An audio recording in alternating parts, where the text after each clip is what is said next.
أشهد أن لا إله إلا الله أستغفر الله نسألك الجنة ونعوذ بك من النار أشهد أن لا إله إلا الله أستغفر الله نسألك الجنة ونعوذ بك من النار أشهد أن لا إله إلا الله أستغفر الله نسألك الجنة ونعوذ بك من النار اللهم إنك عفو تحب العفو فاعف عنا اللهم إنك عفو تحب العفو فاعف عنا اللهم تحب العفو فاعف عنا يا كريم.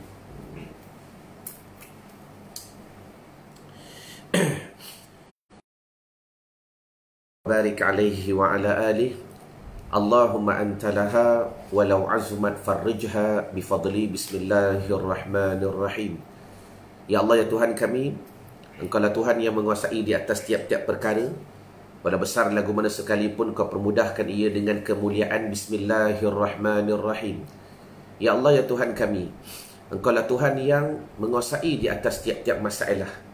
Walau berat lagu mana sekalipun Kau ringankan ia dengan kehebatan. Bismillahirrahmanirrahim.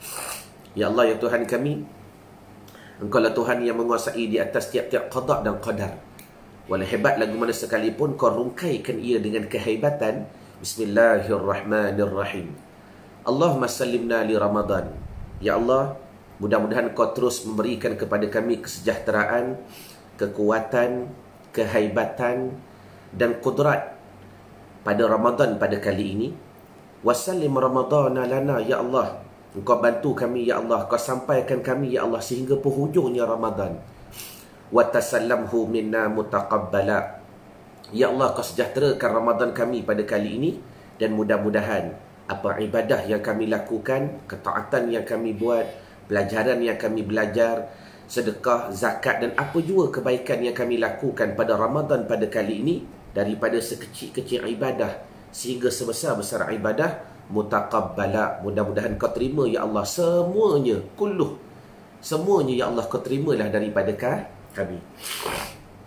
Jadi pertamanya, alhamdulillah, segala puji dan syukur kita rafa' dan kita panjatkan kepada Allah Jalla wa'ala, yang sekali lagi pada pagi ini Allah Ta'ala pilih kita dalam hashtag santapan rohani.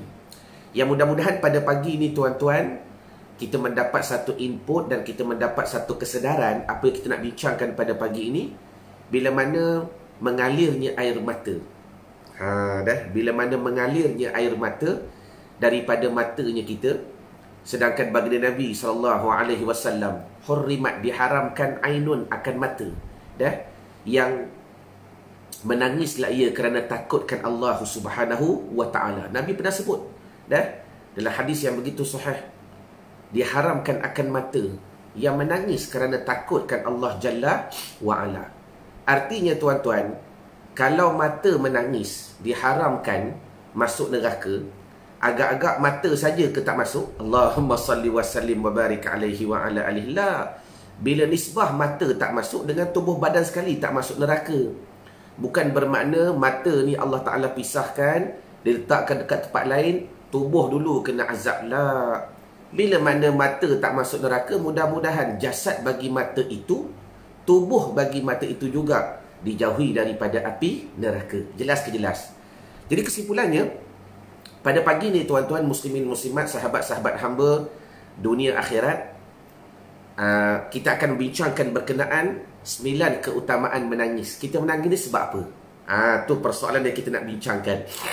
Kesimpulannya, bila mana tuan-tuan ada sebab, tulis dekat ruangan komen. Pertama sekali, aku menangis ni sebab apa? Sebab apa aku menangis? Satu. Yang kedua, bila mana sebab-sebab yang hadir pada hati kita tu, sebab-sebab yang hadir pada akal kita tu, sebab apa aku menangis? Kalau kena dengan apa yang dikhabarkan oleh Sayyidina Ali bin Abi Talib karramallahu wajhah, mudah-mudahan ada kesan ataupun efek ataupun impak yang kita dah dapat. Jelas ke jelas? Walau bagaimanapun tuan-tuan, sekiranya nangis, air mata yang bercucuran yang keluar daripada mata kita tuan-tuan, kalau kita tak tahu niat sebab apa, maka pada hari ini kita akan belajar apakah niat-niat yang terbaik, apakah sebab-sebab yang terbaik untuk kita mengalirkan air mata ni tuan-tuan, supaya apa? Menghasilkan kebaikan dan menghasilkan manfaat. Jelas ke jelas? Jadi ada 2 poin yang tuan-tuan boleh belajar pada pagi ini. Saya ulang balik, bagi tuan-tuan yang sering menangis, tengok aku menangis tu sebab apa. Kalau niat yang hadir pada hati tuan-tuan tu kena pada salah satu daripada 3 perkara ni, mudah-mudahan hari ni kita belajar apa kesan yang aku dapat. Maknanya begini, kalau kesan tu masa lagi kita tak dapat tuan-tuan, menangis kita tu tak cukup power. Bahasa mudah. Itu yang pertama, golongan yang pertama. Golongan yang kedua yang akan belajar pada pagi ini, yang sering juga menangis, mengalirkan air mata tuan-tuan, tetapi pada waktu yang sama dia tak tahu dia menangis sebab apa. Entahlah ustaz, tiba-tiba je air mata ni keluar. Allahumma salli wa sallim wa barik alaihi wa ala alihi. Tulis dekat ruangan komen, kata Imamuna Al-Ghazali rahimallahu ta'ala, antara tanda kedatangan Lailatul Qadar, iaitu datang perasaan pada hati, hiba, suka. Pada malam tu rasa pelik. Kejap-kejap sedih, kejap-kejap gembira, kejap-kejap sedih, kejap-kejap gembira. Tiba-tiba langsung mengeluarkan air mata. Kata Imam Ghazali, itu juga di antara tanda-tanda dia mendapat yang dikatakan Lailatul Qadrin khairum min alfi syahr.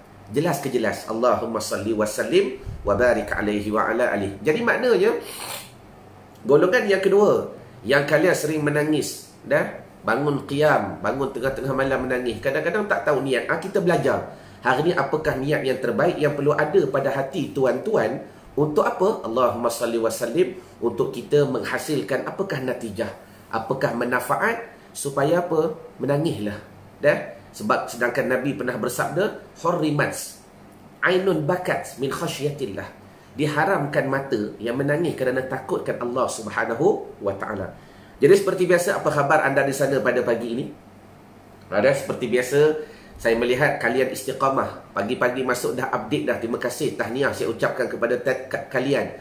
Mudah-mudahan saya sentiasa mendoakan kalian dan kami juga, bila mana kalian berjaya istiqamah pada perkara-perkara yang kecil ni, mudah-mudahan Allah Ta'ala akan upgrade kita. Tuhan tengok orang ni benda-benda kecil dia istiqamah, aku nak angkat dia pula istiqamah pula kepada perkara-perkara yang sederhana. Bila Tuhan nampak kita istiqamah pula pada perkara-perkara yang sederhana, Allah Ta'ala angkat pula aku tengok orang ni bersungguh, Tuhan angkat pula kepada perkara-perkara yang berat ataupun yang susah pada matanya manusia. Jadi teruskan istiqamah. Jangan lupa nyatakan kesihatan tuan-tuan. Dan saya yang bernama Al-Faqir Irwan Zahuri, alhamdulillah masih lagi sihat, selagi mana ajal belum dijemput oleh Allah Jalla wa'ala. Itu yang pertama. Yang keduanya tuan-tuan, jangan lupa juga tuan-tuan nyatakan di manakah level yang kalian berada pada hari ini. Saya suka ulang benda tu supaya apa? Biar benda tu bermain dekat fikiran kita, dekat jari jemari kita tiap-tiap pagi. Saya suka tuan-tuan kita main benda ni. Biar dia sampai kita emosi betul-betul, sampai jari jemari tu apa yang kita tulis betul-betul masuk kepada hati. Saya suka tuan-tuan tulis tiap-tiap pagi, Ustaz, saya seorang yang salik, saya seorang yang salik, saya seorang yang salik. Sebab saya yakin tuan-tuan takkan menaik tu melainkan datangnya kehadiran pada hati. Betul ke betul? Tuan-tuan takkan tulis tu melainkan ada pada hati lu, ya Allah aku seorang yang salik, barulah kalian tulis. Dan saya percaya apa yang kalian fikir doa, apa yang kalian sebut doa, apa yang datang pada hati kalian doa. Allahumma salli wa sallim wa barik alaihi wa ala alihi, semua doa. Kalau hari kita doa, ya Allah saya seorang yang salik, saya seorang yang salik, saya seorang yang salik, itulah apa yang kita minta tuan-tuan, nescaya dikabulkan oleh Allah Subhanahu wa ta'ala. Sebab tu hari tu kan kita baca satu kisah di zaman Nabi Musa AS.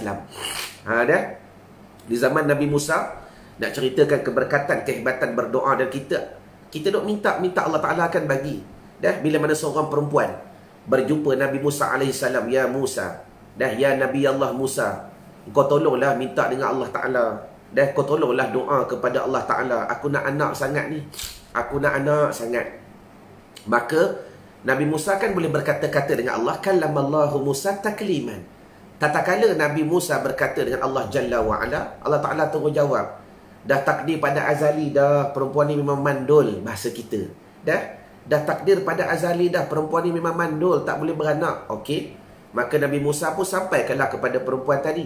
Maka dia terima dengan redha. Dia terima dengan redha. Tak apalah kalau begitu, kiranya Allah Ta'ala dah kata aku mandul, nak buat macam mana. Bila balik tuan-tuan, dia tak putus asa. Ni penting. Moral of the story yang kalian boleh ambil. Dia tak putus asa. Dah, selang beberapa lama, kemudian Nabi Musa terserempak dengan perempuan tadi, bawa anak. Bawa baby. Maka Nabi Musa bertanya, wahai perempuan, anak siapakah itu? Kata perempuan tu, ya Musa, ya Nabi Allah Musa, ni anak aku lah, anak aku. Dah. Nabi Musa kata, bukankah kau ni mandul, tak boleh beranak? Maka perempuan tu mula buka cerita dia. Siapa nak tahu cerita dia? Yang dah tahu bagus. Yang dah tahu bagus. Yang tak tahu dengar balik cerita ni. Maka kata perempuan itu, betul, aku redha. Syarat dia pertama, dia redha. Aku redha dengan apa yang Allah Ta'ala takdirkan kepada aku. Tetapi aku tak putus asa, submit berdoa kepada Allah Ta'ala.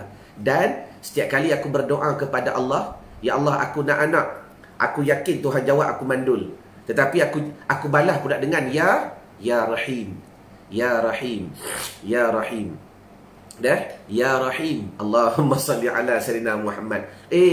Allah Ta'ala kata, dah, bila dia kata aku ni, dah, ada dua riwayah. Ada yang kata Ya Rahman, ada yang kata Ya Rahim.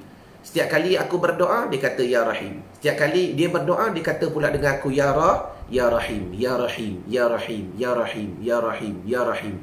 Last kali aku kata, tak boleh jadi ni. Maka kasih sayang aku lebih besar daripada qada dan takdir, qada dan qadarku. Maka aku berikan dia anak. Allahumma salli ala Sayyidina Muhammad. Lepas dia berdoa, Ya Rahim, Ya Rahim. Dia selipkan doa tu dengan zikir Ya Rahim. Ni hebat. Dah? Maka Tuhan kata apa dekat Musa? Allah Ta'ala berfirman, Ya Musa, dah, kasih sayangku lebih besar daripada qada dan qadarku. Allahumma salli ala Sayyidina Muhammad. Jelas? Jadi tuan-tuan muslimin muslimat, sahabat-sahabat hamba, penghuni-penghuni syurga Allah Subhanahu wa Ta'ala. Jadi kembali kepada tajuk yang kita nak bahas pada pagi ini. Adakah anda telah bersedia untuk kita mendengar 9 keutamaan menangis? Saya ulang balik. 9 keutamaan menangis. 2 poin. Poin pertama, bagi tuan-tuan yang sering menangis, kalau ada niat, hari ni kita semak. Niat aku ni bertepatan tak dengan apa yang Sayyidina Ali sebut? Kalau bertepatan, ini hikmah yang aku dapat. Kalau masih lagi tak dapat, menangis tu tak cukup power. Satu. Golongan yang kedua, kalau kalian sering menangis, tak ada niat. Hari ni kita belajar apa niat yang perlu ada pada hati aku. Macam mana niat yang betul untuk menangis ni? Sama ada dalam solat ke, di luar solat ke, ketika qiyam ke, dan sebagainya. Jangan lupa like dan share dan tag nama orang yang anda sayang, supaya kita nak pastikan dakwah terus berjalan. Dan saya suka nak ucapkan syukuran jazilan kepada sahabat-sahabat saya yang terus menulis nota. Dayang Badariah, Hajah Doraini, semua yang istiqamah menyalin nota untuk manfaat bagi sahabat yang lain. Syukuran jazilan khairul jaza. Bismillahirrahmanirrahim. Qala al-musannifu rahimallahu ta'ala wa nafa'ana bi barakati ulumihi fid daraini amin ya rabbal alamin. Telah berkata musannif, tuan pengarang kitab ini, dalam kitab yang bernama Nasihatul Ibad, nasihat bagi calon-calon penghuni syurga Allah Jalla wa'ala. Dan hari ini kita bersambung daripada muka surat 377. Amin, syukur ya Allah. Berkenaan 9 keutamaan menangis. Dirawikan daripada Sayyidina Ali bin Abi Talib karamallahu wajhah, juga sahabat Nabi al-mubasyirin fil jannah yang dah confirm syurganya. Sayyidina Ali kata apa? Al-buka'u ala thalathati aujahin. Boleh baca aujahin, boleh baca aujuhin. Ahaduha min khawfi azabillahi ta'ala, wathani min rahbati sukht, wathalith min khasyatil qit'ati. Fa amma al-awwalu fahuwa kafaratul lizzunub, wa amma ath-thani fahuwa taharatul uyub, wa imma ath-thalithu al-wilayatu ma'ar ridha al-mahbub. sambung lagi. Kita baca yang awal dulu. Panjang ni. Okey. Berkata Sayyidina Ali bin Abi Talib karramallahu wajhah, bersedia untuk salin nota. Ada 3 latar belakang menangis. Menangis ni al-buka'u ala salasati aujuhin. Menangis ni ada 3 rupa, menangis ni ada 3 wajah, atau bahasa kita tuan-tuan, menangis ni ada 3 sebab. Hari ni kita semak, kita kena tak menangis yang salah satu sebab ni? Baik. Al-buka'u salasatu aujuhin. Menangis ni ada 3 macam, 3 wajah. Tulis dekat ruangan komen. Yang pertama, ahaduha min khawfi azabillahi ta'ala. Menangis yang pertama kerana apa? Kerana takutkan siksa dan azab daripada Allah Subhanahu wa ta'ala. Bila tengah-tengah solat, lepas tu kita menangis. Menangis sebab apa? Kerana takutkan azab, takutkan siksa, takutkan neraka, takutkan yang dikatakan dibakar dan sebagainya. Ya Allah Ta'ala sebut dalam Al-Quran, wajilat, bila dibakarlah kulit-kulit mereka. Allahumma salli ala Muhammad. Lepas tu tuan-tuan, tak kala habisnya azab, kulit tu jadi elok balik, dibakar balik. Begitulah khalidina fiha abada. Jadi golongan yang pertama, menangis kerana takutkan siksa Allah Subhanahu wa ta'ala. Kita baca dahulu. Golongan yang kedua, al-baka'u min ruhbatis suqt. Yang kedua, tulis menangis kerana takutkan murka Allah. Yang pertama tadi kerana takutkan azab, bermakna dia buat dosa lah tu. Dia buat dosa, dia tahu dah dia bakal kena azab, maka dia takut. Golongan yang kedua, dia takut Tuhan marah. Tu level lain dah ni. Menangis sebab apa? Aku takut murka Allah, aku takut Tuhan marah. Maka dia menangis. Contoh seseorang yang diuji dengan berzina, dia menangis, ya Allah, aku takut, ya Allah. Mathalan, berlaku. 2. Yang ketiga, wathalithu min khasyatil qita'ati. Apa dia? Iaitu golongan yang ketiga, kenapa dia menangis? Kerana dia takut diputuskan rahmat daripada Allah. Allahumma salli ala Sayyidina Muhammad. Dia menangis sebab apa? Ya Allah, aku takut kau tak redha aku. Aku takut kehidupan aku terputus daripada rahmat. Aku takut kehidupan aku jauh daripada rahmat Allah Subhanahu wa ta'ala. Jelas ke jelas itu ada 3 level ataupun 3 asbab kenapa kalian perlu menangis. Yang pertama, kerana apa? Takutkan azab Allah. Yang kedua, takutkan murka Allah. Yakni azab ni kesan, murka tu kembali kepada sifat Allah. Yang ketiga, kerana takutkan jauh daripada rahmat Allah. Ini lebih kepada sifat yang hampir dengan Allah Ta'ala. Baik, kita baca dulu. Fa'ammal awwalu, maka ada pun menangis yang pertama tu. Apa dia? Menangis sebab takutkan azab. Apakah kesan ataupun impak yang dia akan bakal dapat? Menangis yang pertama itu, tulis dekat ruangan komen, dapat menghapuskan dosa-dosa. Allahumma salli ala Muhammad. Orang yang menangis kerana takutkan azab ni tuan-tuan, dengan menangis tu dosa-dosa terhapus.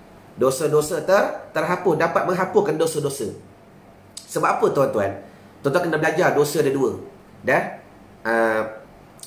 Dia selain daripada syirik, ingat kaedah ni.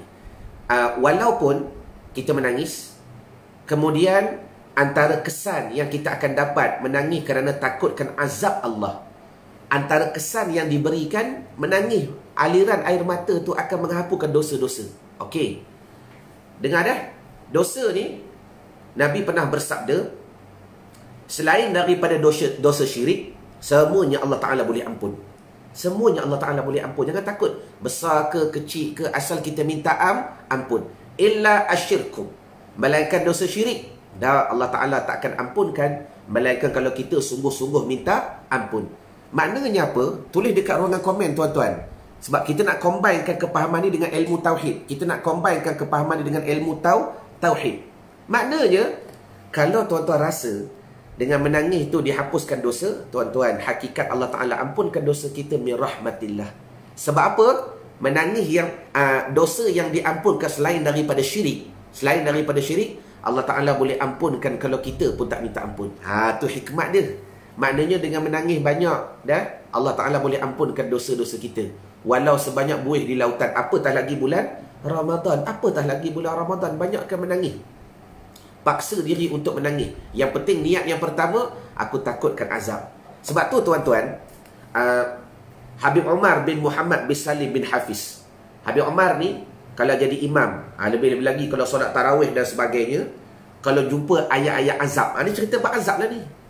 Jumpa ayat-ayat azab, jumpa ayat-ayat kemarahan daripada Allah, jumpa ayat-ayat teguran daripada Allah, jumpa ayat-ayat yang dikatakan Allah Ta'ala nak menceritakan kesan-kesan daripada keburukan yang kita buat, kejahatan yang kita buat. Habib Umar bin Muhammad bin Salim bin Hafiz, tuan-tuan, akan ulang ayat tu banyak kali. Paling tidak pun dia ulang 6-7 kali. Dia ulang 6-7 kali. Dia ulang 6-7 kali. Allahu Akbar.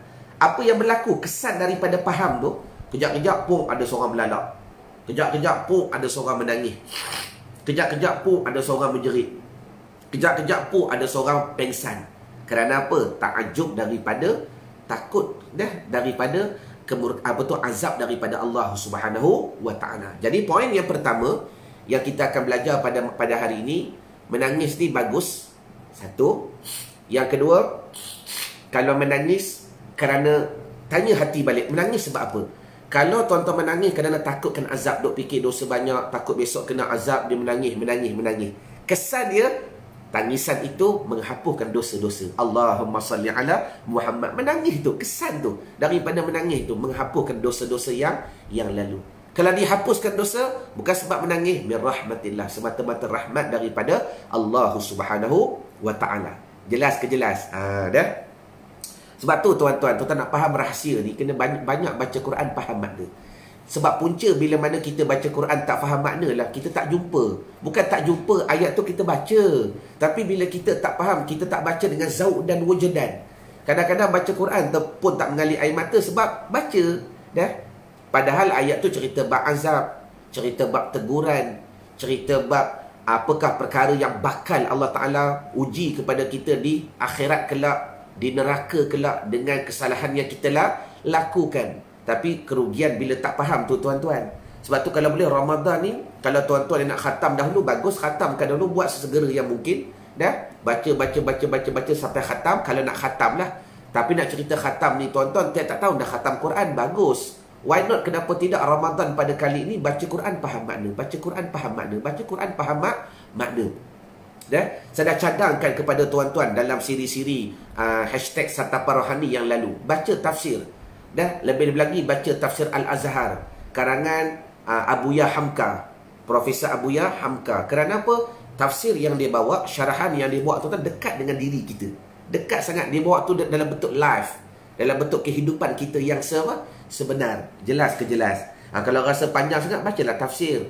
Dan tapi tuan-tuan, inilah Allahumma salli ala sayyidina Muhammad. Manusia ni kadang-kadang bila kita bagi kaedah begini, dia kata pula, ustaz, kan haram mentafsirkan Quran sendiri. Saya tak suruh tafsirkan Quran sendiri. Bacalah tafsir ulama. Tak faham, tanyalah guru. Tak faham, tanyalah guru. Sebab apa? Dalam Quran tu tuan-tuan, 60% daripada isi kandungan Quran cerita. Dah?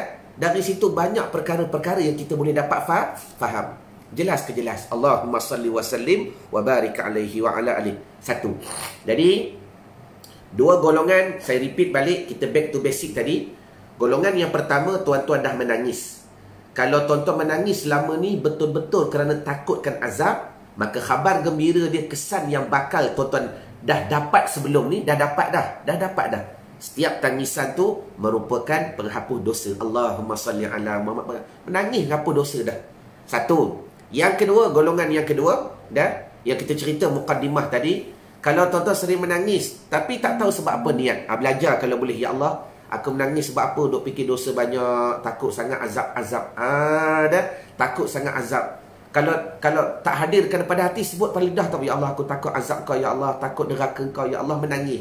Maka ingat, setiap tangisan itu penghapus dosa daripada Allah Ta'ala. Hapus dosa. Dosa. Sebab tu nak cerita hapus dosa ni banyak kaedahnya. Sebagai contoh, pengalaman saya duduk di pondok berbelah tahun tuan-tuan. Belah tahun tak banyak. Saya suka ulang benda ni. Yang pertama saya cerita sebab nak beri semangat kepada tuan-tuan, kepada anak-anak tuan-tuan. Jangan mengaji sekejap. Jangan mengaji sekejap. Nak mengaji pondok biar sekurang-kurangnya 10 tahun. 10 tahun. Tuan-tuan pun sebagai ibu bapa kena sabar. Ni kadang-kadang anak dah mengaji 3-4 tahun baliklah, jangan. Ilmu tak cukup. 10 tahun pun tak cukup. Ulama sebut dalam kitab Ta'lim Ulumut Ta'lim, siapa mengaji 20 tahun baru budak. Sabiyun. Alhamdulillah. Afwan. Dah. Mengaji pondok 20 tahun baru budak. Mengaji pondok 40 tahun baru dipanggil pemuda. Barulah nak alim-alim sikit. Dah. Pengalaman saya tuan-tuan nak cerita bab apa dosa. Cerita bab apa dosa ni banyak. Antaranya yang saya nak share dengan tuan-tuan, kalau tuan-tuan boleh didik anak-anak tuan-tuan di rumah, kalau boleh buat jadual waktu, buat jadual. Saya sendiri, kesan yang saya buat, Allah Ta'ala buka kepada saya, nak kata mukasyafah pun tidaklah, tapi kefahaman ilmu yang mudah. Dah, kita dapat faham ilmu, dapat cepat mengaji. Allahumma salli ala Muhammad. Dapat pula menarik keberkatan daripada guru. Nak cerita sejarah saya, tak payahlah tuan-tuan dah. Tapi di sebalik benda tu ada benda-benda best yang tuan-tuan boleh ambil istifadah. Antara rahsia yang saya tak tinggalkan, daripada saya mula-mula mengaji pondok bersama arwah Tuan Guru Haji Ali 1997 di Negeri Sembilan. Nah, ayah saya pesan, Wan, kalau kamu nak banyak dapat ilmu rahsia. Ni kalau tuan-tuan anak ya, tak biar walaupun anak ada di rumah, tuan-tuan boleh buat. Dan ayah pesan, Wan, kalau kamu nak ilmu rahsia mengaji ni, dan antara benda yang jangan tinggal, cuci tandas, cuci jamban. Itulah tuan-tuan amalan yang saya buat. Yang mudah-mudahan saya cerita pada hari ini, wala fakhra, bukan nak cerita riak. Dah, nak cerita riak apa, sedangkan kita tak nampak pun kekuatan tu daripada kita. Semua min daripada Allah Subhanahu wa Ta'ala. Tapi kesan yang kita rasa. Sebab apa? Setiap kali basuh jamban ni tuan-tuan, peringkat awal memang susah. Memang susah. Dan memang susah. Kita budak bandar. Saya orang KL tuan-tuan. Allahumma salli ala sayyidina Muhammadin. Walaupun daripada kecil duduk di kampung, pernah duduk di Perak, pernah duduk di Melaka, duduk merantau. Daripada kecil merantau dah. Duduk dengan nenek. Kemudian tuan-tuan, bila saya mula mengaji pondok, abah pesan, jangan tinggal cuci tandas. Cuci tandas. Di negeri Siliau, pelajar ada 120 orang. Tandas tak banyak. Bayangkan budak-budak yang baru mengaji, tak reti jaga tandas. Peringkat awalan tuan-tuan, nak kata jijik tu mesti ada. Kita budak, baru nak up. Kata orang muda-muda, budak WeChat, budak baru nak up, baru nak mengaji. Tapi saya pegang kata ayah, aku ni lah bodoh. Ilmu tak ada mana. Kalau aku tak buat benda ni, lagi susah aku nak faham. Maka impak daripada saya cuci tandas, cuci jamban tu, saya dapat satu rahsia. Antaranya apa? Setiap kali nampak tandas kotor, nampak taik bersepah, budak-budak pondok ni, peringkat awal yang best-best lama tu lain lah. Budak-budak baru ni kadang-kadang tak pandai lagi nak menjaga kebersihan. Tuan-tuan, apa yang hadir pada hati saya? Saya kata apa? Ya Allah, najis tu, saya rasa dia lagi baik daripada najis pada hati aku. La ilaha illallah. Najis tu ya Allah, saya rasa dia lagi baik pada hati aku. Sebab apa? Najis tu dekat dunia aku boleh hilangkan sekejap sahaja. Dekat dunia sekarang ni, kalau aku nak hilangkan sekejap saja, ambil air, kalau kita malas nak gosok, ambil air cucuh, ambil air telaga cucuh, cuah air, boleh hilang. Tapi ya Allah, dalam hati aku ni aku rasa ada najis. Rasanya setahun dua tak boleh hilang lagi. Tak boleh hilangkan on the time, on the spot. Aku tak boleh hilangkan. Apa dia? Ujub, takabur, hasad, dengki. Ni antara rahsia yang saya dah dapat. Sebab tu setiap kali saya basuh tandas, ya Allah, mudah-mudahan ya Allah, sebagaimana aku menghilangkan najis ini, Engkau hilangkanlah dosa-dosaku. La ilaha illallah. Itulah amalan yang saya sering buat. Sebab tu kalau pergi shopping mall, bila kita tengok tandas yang kotor tuan-tuan, tak kisah dah. Sebab kita tak pandang dengan cara zahir, kita pandang dengan cara maknawi. Ya Allah, najis, memang najis. Tapi dalam hati aku ni ada najis yang lebih teruk daripada tu. Dalam diri aku ni ada najis yang lebih hina dari itu. Dan setakat najis tu keluar daripada perut, najis tu tuan-tuan tak beri impak kesan syurga dan neraka. Tapi najis pada hati aku, sombong, ujub, hasad, dengki. Tak boleh tengok orang buat baik, tak boleh tengok orang dapat tu. Tuan-tuan, najis ni tuan-tuan boleh beri impak kepada kenerakaan. Allahumma salli ala Sayyidina Muhammad. Bantulah anak-anak tuan-tuan, ajar mereka, bagi tips, bagi amanah. Long, kalau long sayang mak, long minta dengan ustaz, kata Along nak basuh tandas, tuan-tuan bagi apa tu, ilmu ni kepada anak-anak.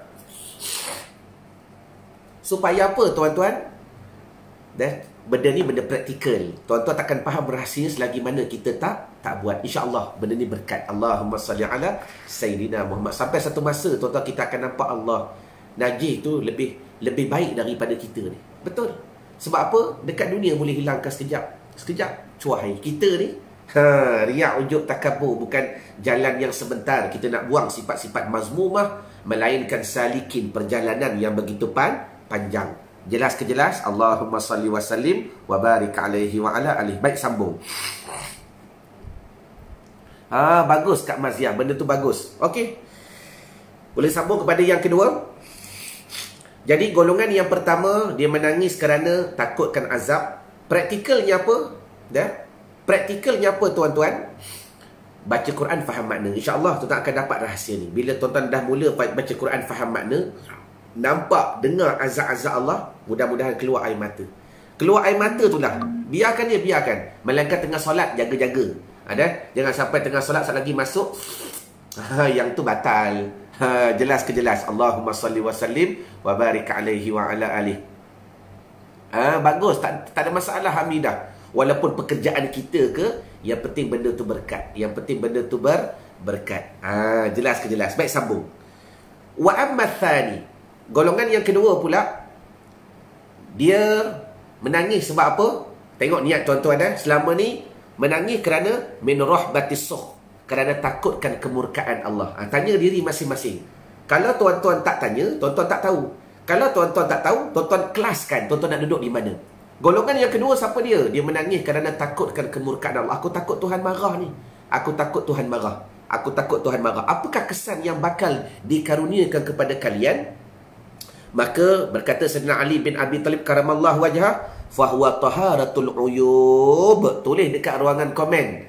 Siapa yang selama ni menangis kerana takut kemurkaan Allah, takut Tuhan marah, tak sama dengan level tadi. Yang ni dia direct kepada Allah. Aku takut Tuhan marah ni. Aku takut Tuhan murka ni. Apa kesan dia? Dia dapat membersihkan beberapa keaiban. Allahumma salli ala Muhammad. Tuhan tutup. Tuhan tutup aib-aib yang lalu. Tuhan tutup. Aib ni tuan-tuan payah.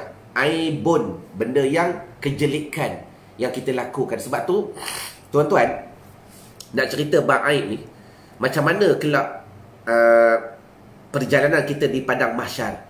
Benda-benda kejahatan yang kita buat dulu. Dan sebab tu pentingnya banyak menangis dan bertaubat kepada Allah. Bila mana kita bertaubat dan Allah Ta'ala terima taubat kita, sebab tuan-tuan kan maklum cerita di padang mahsyar kelak akan dibentangkan kisah hidup kita kepada bertrilion-trilion manusia. Tengok dekat skrin besar. Habis tu ustaz, yang kita buat maksiat dulu, ni kelebihan kita menangis kerana takutkan kemurkaan Allah, Tuhan tutup aib. Sama ada tutup di dunia ataupun tutup di akhirat. Selesai. Contoh macam mana? Contoh paling mudah begini. Tuan-tuan, filem ni kan, sebenarnya kalau tuan-tuan tengok filem, banyak benda-benda yang kita boleh relatekan kepada agama. Banyak benda-benda kalau kita pandai ilmu, kita ada kaedah, kita boleh relatekan kepada life dan kehidupan sama ada dunia dan akhirat. Filem ni tuan-tuan, agak-agak berapa kali dia buat cut-cut. Contoh, berapa kali? Tulis dekat ruangan komen. Nak menghasilkan satu filem, kadang-kadang filem tu dah siap, lepas tu bawa pula dekat Finas. Yang ni tak boleh, yang ni tak boleh, yang ni tak boleh. Ada adegan 18XX dan sebagainya. Maka Finas kata kalau nak tayang kena cut. Dia pun pergilah balik, potong balik part-part yang tak sepatutnya. Dia potong part-part yang tak jadi. Betul. Barulah menghasilkan satu filem. Betul ke betul tuan-tuan? Allahumma salli wa sallim wa barik alaihi wa ala alihi. Begitulah. Bila kita banyakkan berdoa dan menangis kepada Allah Ta'ala, bertaubat daripada perkara yang lebih. Sebab impak daripada taubat lah datangnya menangis. Ya Allah, aku takut kau murka aku. Ya Allah, aku takut kau marah aku. Ya Allah, menangis air mata. Maka kesan daripada itu, Allah Ta'ala tutup aib. Tutup sama ada di dunia, mudah-mudahan tutup juga di akhirat. Dekat akhirat Tuhan tak buka dah. Besok Tuhan bentangkan benda yang baik-baik saja. Bagus dia ni, bagus dia ni. Tapi hakikat dia saja yang tahu. Apakah yang pernah dilakukan dekat dunia dahulu. Cuma ya Allah, ni kesan aku menangis dulu ni. Kesan aku menangis, Allah Ta'ala tutup keaiban. Jelas ke jelas? Jadi banyakkan menangis. Banyakkan menangis. Jadi niat dia apa? Takutkan kemurkaan Allah. Jadi kalau kita menangis kerana takut kemurkaan Allah, takut Tuhan marah, bahasa mudah, penghasilan dia, natijah dia, Tuhan tutup.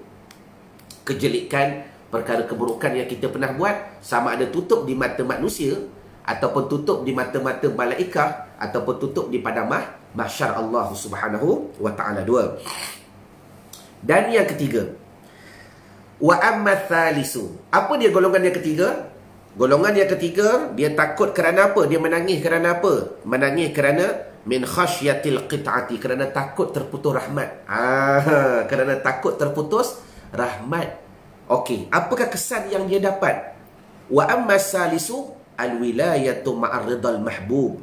Golongan yang ketiga, dia menangis, dosa dia tak fikir dah.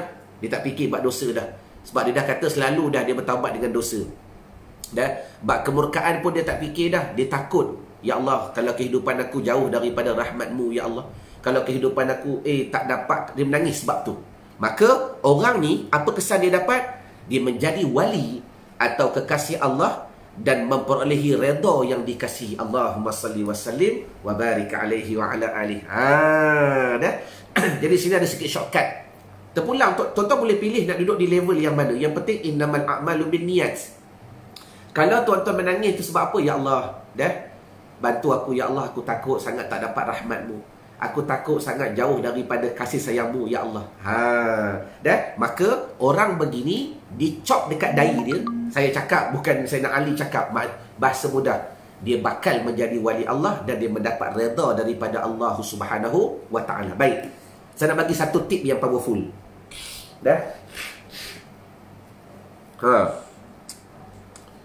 Siapa nak ilmu ni, tuan-tuan?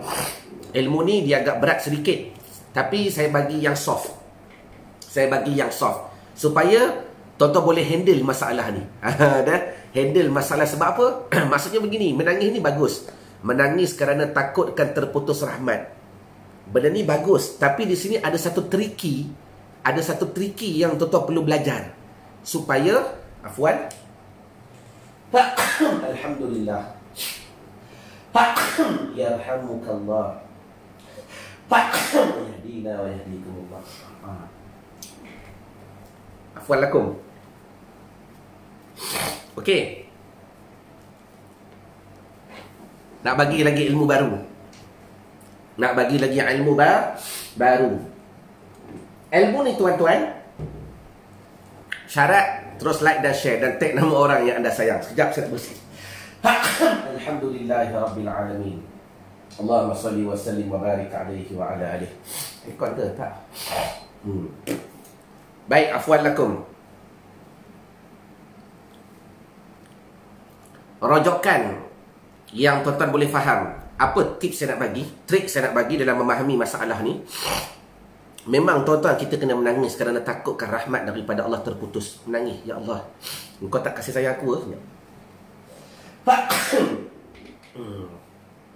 Dan kalau tuan-tuan nak faham rahsia ni, kalau kita belajar kitab Hikam Ibnu Athaillah As-Sakandari, kitab Hikam Ibnu Athaillah As-Sakandari, nasihat yang pertama sekali dalam Hikam, poin yang pertama sekali, kalau tuan-tuan buka dekat rumah di kitab Hikam Syekh Ibnu Athaillah As-Sakandari, maka buka matan yang pertama. Matan ni maknanya poin yang pertama lah. Dia kata apa? Min alamatil i'timadi 'alal 'amali nuqsanur raja' 'inda wujudiz zalali. Ni lawan bagi dia. Saya ulang balik. Yang ni benda ni bagus. Ilmu saya nak bagi pada hari ni powerful. Lepas tu saya stop. Cukup dah. Tuan-tuan amal hari ni. Nak bagi banyak pun takut tak mampu nak amal. Saya ulang balik. Kata Syekh Ibnu Athaillah As-Sakandari, min alamatil i'timadi 'alal 'amali nuqsanur raja' 'inda wujudiz zalali. Baik, saya sebut dengan perlahan, kalian tulis di ruangan komen. Alhamdulillah. Alhamdulillah.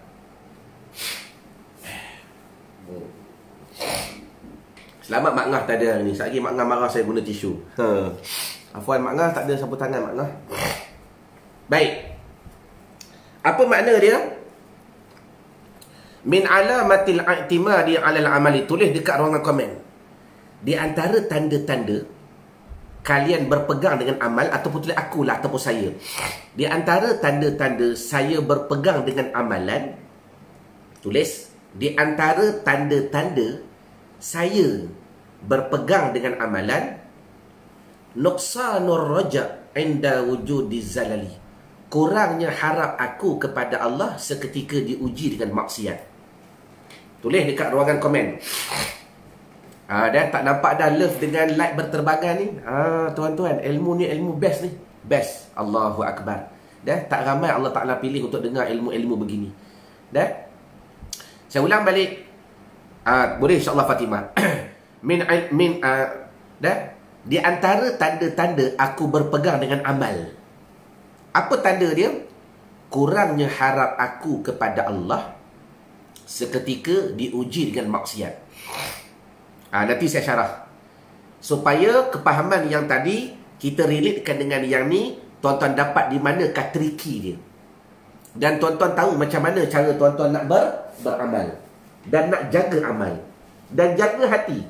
Saya ulang kali ketiga.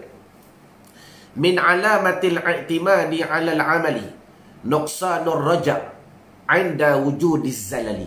Antara tanda-tanda aku berpegang dengan amal, kurangnya harap aku kepada Allah seketika diuji dengan maksiat. Dapat semua? Kalau dapat baru saya syarah. Tulis dekat ruangan komen untuk saya semak. Dah? Tulis dekat ruangan komen untuk saya semak. Dah? Dan yang Badariah, bantu saya.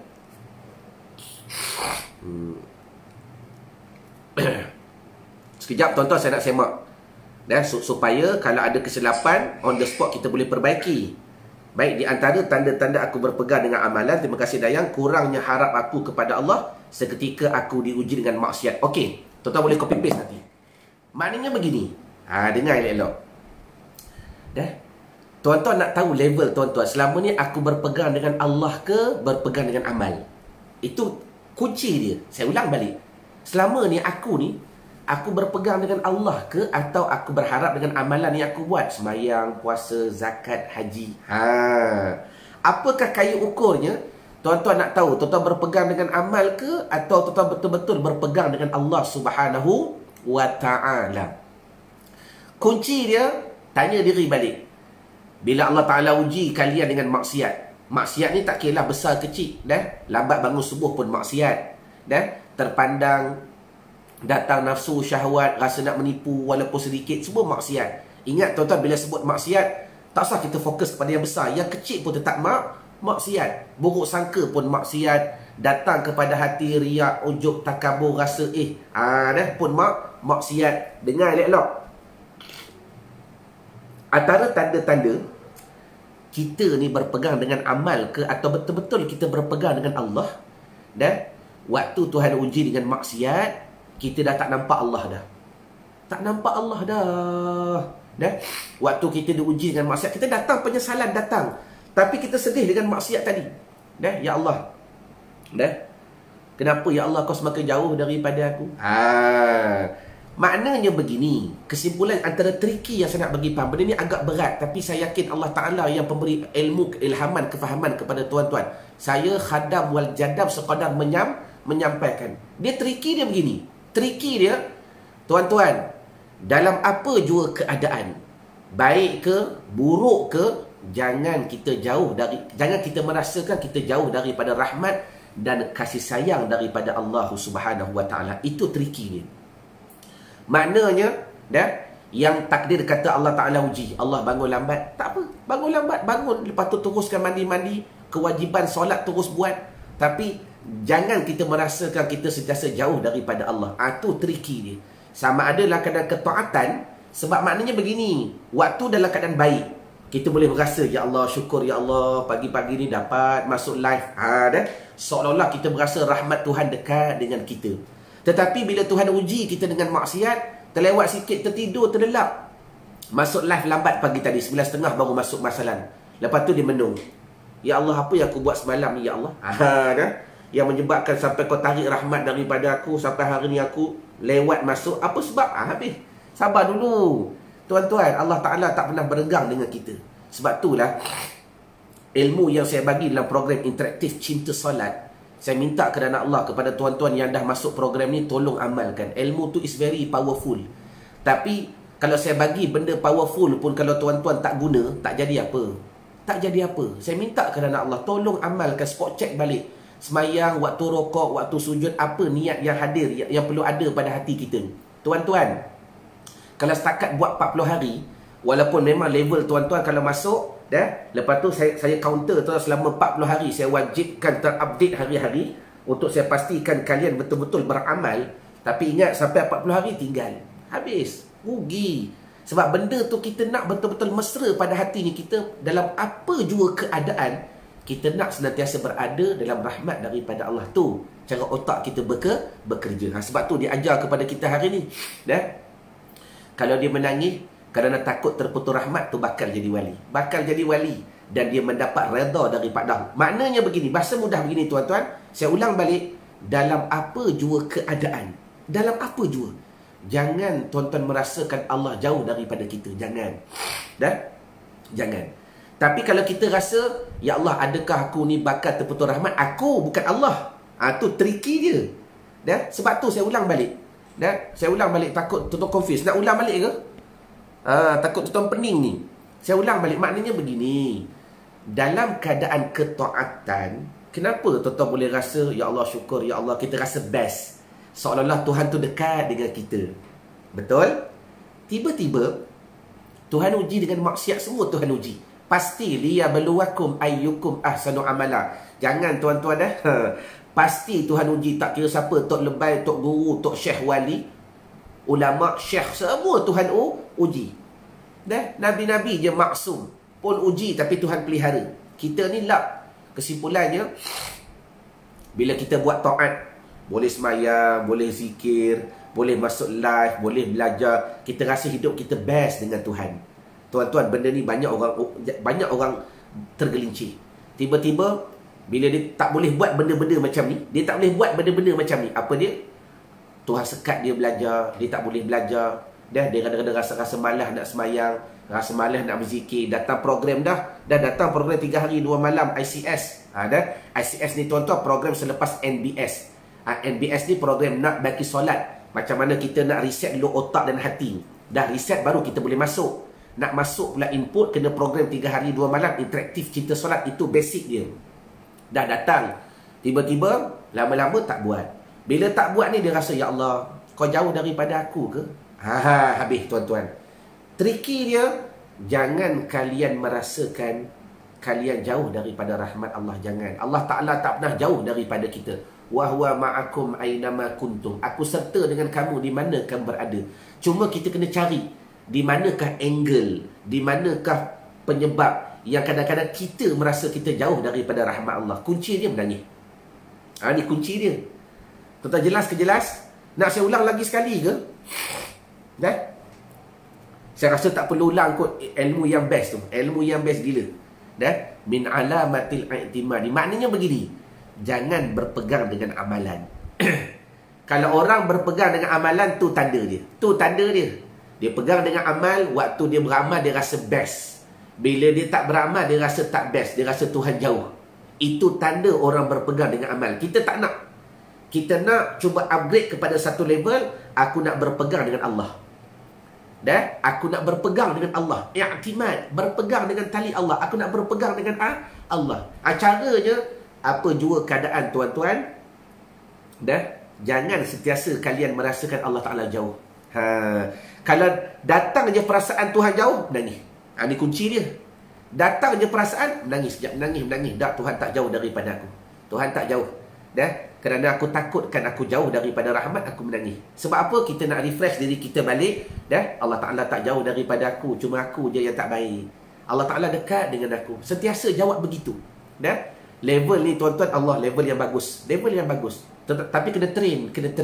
Nak train pula macam mana? Tuan-tuan kena berada pada circle. Itu yang penting. Circle ni penting. Sebab sehari 2 kita boleh buat. Seminggu 2 kita boleh amal. Kena sebulan datang pula ujian. Dan tuan-tuan pula tak pernah menempuhi ujian-ujian batiniah. Itu yang penting. Ingat tuan-tuan boleh dapat ilmu, tetapi tuan-tuan tak ada pengalaman. Itu sahaja. Tuan-tuan boleh dapat ilmu, mengaji dah dekat mana-mana, Tetapi bila tuan-tuan cuba amal, kalau tuan-tuan tak ada pengalaman, tuan-tuan nak menempuhi pengalaman tu macam mana? Di sinilah pentingnya guru. Pentingnya guru. Berzikir, semua orang boleh berzikir. Kita bagi amalan, buat berzikir. Pumpang Allahumma salli wa sallim wa barik alaihi wa ala alihi. Tetapi bila datang satu ujian, dia tak pernah tahu ahwal tu macam mana, keadaan tu macam mana, situasi tu macam mana, nak buat macam mana. Sebab tu pentingnya guru, pentingnya mursyid. Hamba bukan mursyid, saya ada mursyid saya sendiri tuan-tuan Tapi saya nak ajak tuan berada pada circle ni supaya apa? Ingat, saya ulang balik kalam terakhir saya sebelum kita nak tutup. Nak cari ilmu boleh, tapi ingat, bila mana tuan-tuan dah ada ilmu, tuan-tuan dah mula buat, tuan-tuan akan berhadapan dengan cabaran. Cabaran ni lah macam mana tuan-tuan nak menempuh kalau tuan-tuan tak ada pengalaman. Tak ada pengalaman. Jalan dunia pun tuan-tuan tak pernah lalu. Tuan-tuan tak tahu biasa polis trafik sembunyi dekat mana. Mana tempat shortcut, mana tempat long cut, mana tempat yang ada lubang, mana tempat yang jalannya terlalu selekoh, kalau kita silap tara boleh kereta terbabas. Pengalaman. Orang tak pernah lalu, tak ada pengalaman. Betul ke betul? Sebab tu saya seru tuan-tuan. Kalau tuan-tuan rasa ilmu ni boleh cari di mana-mana banyak, live banyak. Tapi mana guru yang boleh membawa kepada kita dalam satu perjalanan yang begitu indah. Sebab tu mudahan kalau ada rezeki, jom datang NBS online Ramadan. Tuan-tuan akan dicabar dengan banyak lagi ilmu-ilmu yang best. Kalau rasa sejam ni tuan-tuan, saya baca tadi kalau rasa sejam ni tuan-tuan kita dah rasa best. Agak-agak kalau 2 hari, Allahumma salli wa sallim wa barik alaihi wa ala alihi. Jadi ayuh pakat-pakat. Tuan-tuan, maaf saya sebut, RM100 bukan belajar sehari, 1 minggu. RM100 kalian belajar untuk satu keluarga. Kalau kita buat secara offline ni saya kena fikir kos sebab kita sewa dewan, makan dan sebagainya, kita ada staff. Kalau offline kosnya banyak. Tapi kalau online ni tuan-tuan, kosnya very little bit, kata orang Jawa. RM100 satu family boleh belajar. Tengok dalam Facebook saya, ada satu keluarga tu dengan anak-anak dia, dengan cucu, pakat-pakat mengaji belaka, seronok tuan-tuan. Bukan 1 hari, 7 hari. Hari pertama, hari kedua kita belajar dalam sesi live. Hari ketiga, hari keempat yang Zoom, khas untuk Zoom. Dan untuk tuan-tuan yang ada di rumah, ada video-video tambahan yang saya bagi sebagai homework. Lepas tu kita buat lagi sesi live tambahan. Saya bersama Tok Guru saya, bersama sahabat saya, kita buat sesi Zoom untuk semua sekali belajar. RM100 seminggu. Hari ke-7 ada apa? Ada examination. Apa macam? Pernah masuk program ada periksa. Ni belajar solat ada periksa tuan-tuan. Dan tuan-tuan yang dah attend NBS online yang 2 minggu lepas, jaga soalan penutup exam dah nak keluar. Dan kita akan bagi periksa tuan-tuan supaya apa? Dengan peperiksaan, kita nak pastikan kita faham ke tidak apa yang kita belajar. Jadi saya rasa madai pertemuan kita pada pagi ni dahulu. Mudah-mudahan apa yang kita pelajari, saya ulang balik, tuan-tuan dah tahu kalau nak menangis ni apa niat yang terbaik, apa niat yang bagus, apa niat yang kita perlu hadirkan pada hati. Sama ada niat kerana takutkan azab Allah, atau takutkan Tuhan murka, atau takut aku jauh daripada rahmat Allah. Dan sentiasa ingat, jangan kalian merasakan Allah jauh. Itu je kunci dia. Jangan merasa. Kalau kita rasa aku ni, ya Allah, apa masalah aku? Okey, aku bukan Allah. Saya ulang balik. Jangan mengulang perkataan, ya Allah, kenapa kau jauh daripada aku? Jangan. Saya minta kerana Allah, jangan gunakan ayat tu. Jangan gunakan ayat, ya Allah, kenapa kau jauh daripada aku? Jangan. Tuhan tak jauh. Mu yang jauh. Bahasa kita. Maaf saya tegur tuan-tuan Tuhan tak jauh, kita yang jauh. Kita dah nak program kita, jangan duduk kata Allah. Sebab tu tanda nak tahu, berpegang dengan amal. Tu sajalah kita nak berpegang dengan Allah Subhanahu wa ta'ala. Jadi kalau saya suka kalau tuan mendaftar dengan awal, mudah-mudahan tuan-tuan bersedia untuk belajar daripada sekarang. Ma'assalamah wal liqa, sehingga bertemu lagi pada siri-siri yang akan datang. Assalamualaikum warahmatullahi taala wabarakatuh. #Santapa Rohani.